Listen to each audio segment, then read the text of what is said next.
Hello friends, my name is Rudra Baghel and welcome to my channel. तो आज हम जानेंगे how America trap the world. America को super power क्यों बोलते हैं? अमेरिका ने ऐसा क्या किया कि ग्लोबल ट्रेड अमेरिका के बिना नहीं कर सकते? ऐसी कौन सी पावर रखता है अमेरिका कि किसी के ऊपर भी सैंक्शंस लगा देता है? उसके अगेंस्ट कोई कंट्री क्यों नहीं जाना चाहती? और कभी सोचा अमेरिका बिना जंग लड़े सबको कंट्रोल कैसे करता है? और दुनिया के ट्रेड बिना डॉलर नाम के इनकम्प्लीट से लगते हैं। और क्या सच में डी डॉलराइजेशन पॉसिबल है? हम लोग आज जानेंगे इन्हीं सवालों के जवाब। Let's start the video.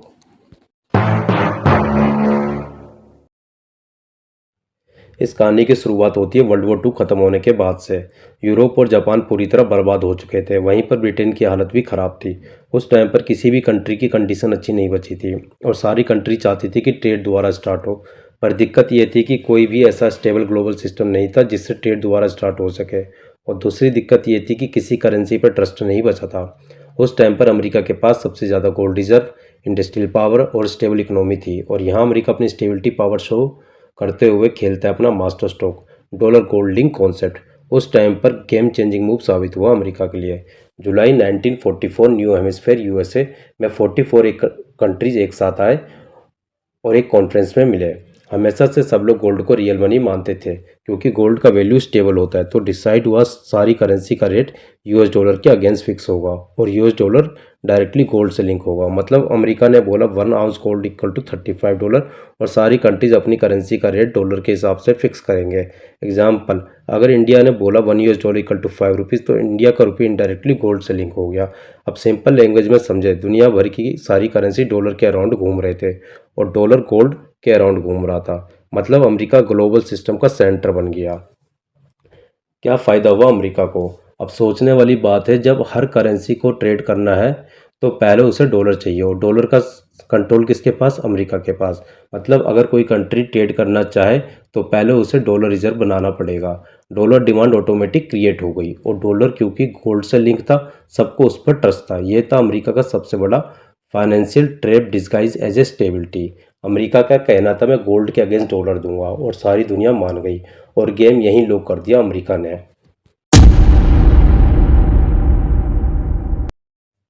अब बोलते हैं ना, हर गेम में ट्विस्ट होता है, और उस ट्विस्ट को आसानी से निकाल दे वो होता है प्रो प्लेयर। उसी तरह अमेरिका ने अपनी सुपर पावर को और मजबूत करा। आप समझते हैं कैसे? अमेरिका वियतनाम वॉर में घुस गया, जो कि 1955 से 1975 तक चला। उस वॉर में ह्यूज मिलिट्री स्पेंडिंग हुआ। Tanks, jets, soldier, ship, supplies, सब कुछ बिलियंस डॉलर में था, और टैक्स से इतना पैसा आ नहीं रहा था। तो अमेरिका ने क्या किया? प्रिंटिंग प्रेस स्टार्ट कर दी। वॉर में जो भी खर्चा करना है उसके लिए नोट छापो, गोल्ड रिजर्व बाद में देखेंगे। वॉर और वेलफेयर स्पेंडिंग के चक्कर में बहुत सारे डॉलर सर्कुलेशन में आ गए। फ्रांस स्मार्ट था। 1960 में फ्रांस के प्रेसिडेंट चार्ल्स दे गोल को लगने लगा अमेरिका दुनिया को बेवकूफ़ बना रहा है। अमेरिका डॉलर छाप कर सबसे रियल गुड्स ले रहा है, जैसे ऑयल, गोल्ड, मशीनरी, जो भी उसे चाहिए। और दुनिया चुप थी क्योंकि ब्रिटेन वुड्स के एग्रीमेंट में बंधी हुई थी। चार्ल्स दे गोल ने बोला यह इकोनॉमिक चीटिंग है, अब हमें पेपर नहीं गोल्ड चाहिए। फ्रांस बिल्कुल कन्फ्रंटेशन मोड में आ गया, लेकिन आर्म वॉर नहीं, मॉनेटरी रिबिलियन की मूड में था। फ्रांस ने फुल एग्रेसिव स्टेप लिया। 1965 में उसने अमेरिका को चैलेंज किया ऑफिशियली और अपनी नेवी शिप यूएस के ट्रेजरी वॉल तक भेजी, और वहां से गोल्ड फिजिकली ले आया। यह एक सिंबॉलिक थप्पड़ था अमेरिका को, जैसे बोलना तुम्हारे डॉलर पर ट्रस्ट नहीं, हम अपना गोल्ड वापस ले जा रहे हैं। यह एक्ट इतना बड़ा था कि यूएस मीडिया ने बोला France has declare financial war on the dollar. France के बाद वेस्ट जर्मनी, स्विट्जरलैंड, जापान ने भी यही किया। ये एक कलेक्टिव सिग्नल था कि सिस्टम अनस्टेबल है। पर अमेरिका के पास अब भी मिलिट्री, आईएमएफ और ग्लोबल इन्फ्लुएंस था। कोई ओपन वॉर नहीं कर सका, और इस वजह से गोल्ड रिजर्व रैपिड स्पीड से घटा। और फिर 1971 में प्रेसिडेंट रिचर्ड निक्सन ने डॉलर गोल्ड लिंक तोड़ दिया और अनाउंस किया यूएस डॉलर अब कन्वर्टेबल नहीं रहेगा। अगर कोई कंट्री यूएस को अपने डॉलर देकर गोल्ड मांगती है, जैसे पहले सिस्टम में अलाउड था, अब यूएस मना कर देगा। अब डॉलर सिर्फ पेपर नोट बचा था, पर दुनिया फिर भी उस पर ट्रस्ट करती थी क्योंकि सारी ट्रेड डॉलर में चल रहे थे।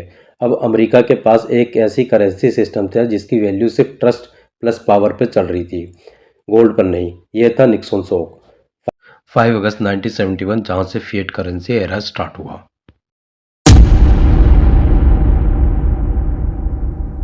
The birth of petro dollar system 1973 to 1975।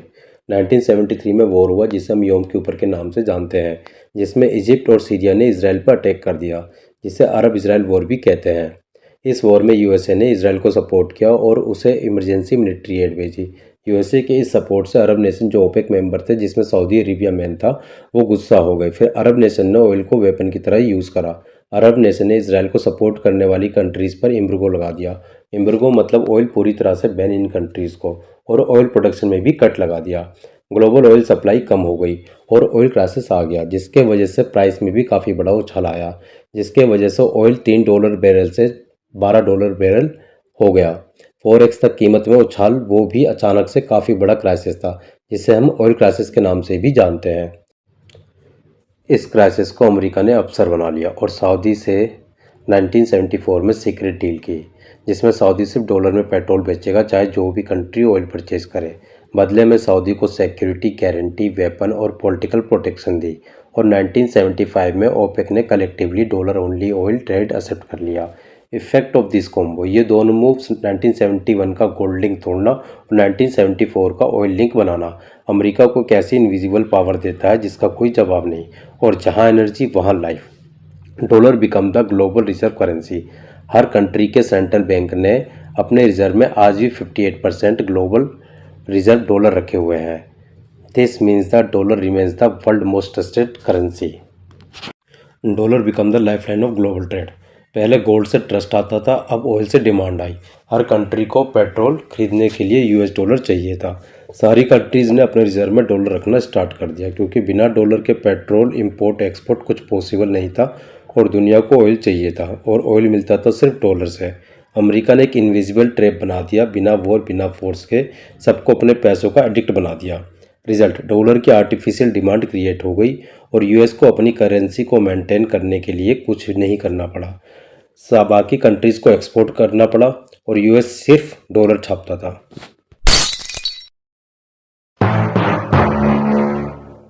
आइए अब समझते हैं how America control the global financial system. Normally अगर कोई कंट्री ज़्यादा पैसा छापती है तो इन्फ्लेशन बढ़ता है और करेंसी गिरती है, लेकिन यूएसए अलग है। वो जितना चाहे डॉलर छापे, दुनिया खुद उस डॉलर को होल्ड करती है, क्योंकि सबको ट्रेड के लिए डॉलर चाहिए होता है। तो यूएसए जितना छापता है वो वर्ल्ड में ऑब्जर्व हो जाता है, जैसे स्पंज में पानी। डॉलर सिर्फ नोट नहीं, एक सिस्टम है। डॉलर एक पेपर नहीं, एक पूरा फाइनेंशियल नेटवर्क है। ग्लोबल बैंक डॉलर में डील करती है। International payment Swift chips USA control करता है। लोन्स, एक्सपोर्ट्स और रिजर्व सब डॉलर में होते हैं।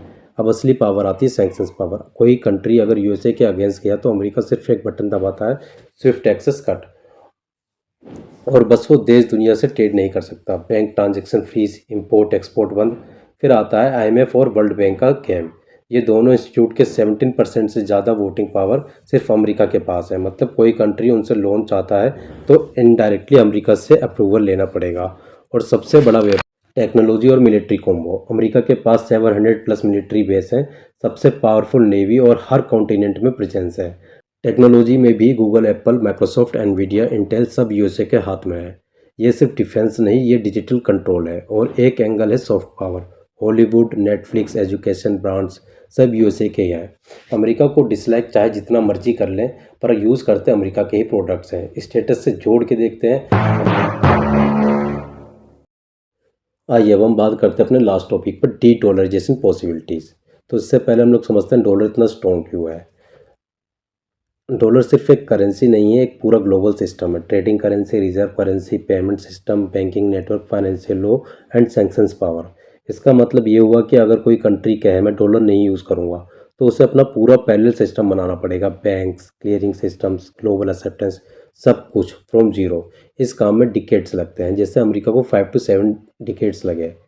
अब हम लोग जानते हैं डी डॉलराइजेशन का मतलब क्या होता है। इसका मतलब ये नहीं कि डॉलर गायब हो जाएगा, सिर्फ ये कि कंट्री अल्टरनेटिव करेंसी यूज़ करने लगे, जैसे Chinese yuan, Indian rupee, Russian rouble, gold और डिजिटल करेंसी, या बार्टर स्टाइल ट्रेड भी कर सकते हैं।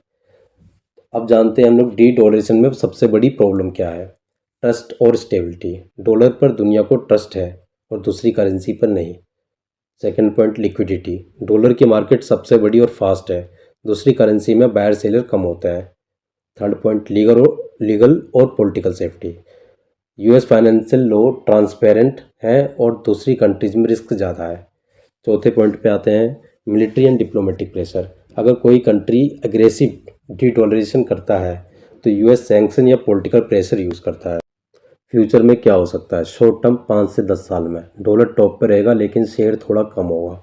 लॉन्ग टर्म में 20 से 30 साल, अगर चाइना और ब्रिक्स सक्सेसफुल रहें और अपना ट्रस्टेड पेमेंट नेटवर्क बना लें तो दुनिया में मल्टी करेंसी सिस्टम आ सकता है।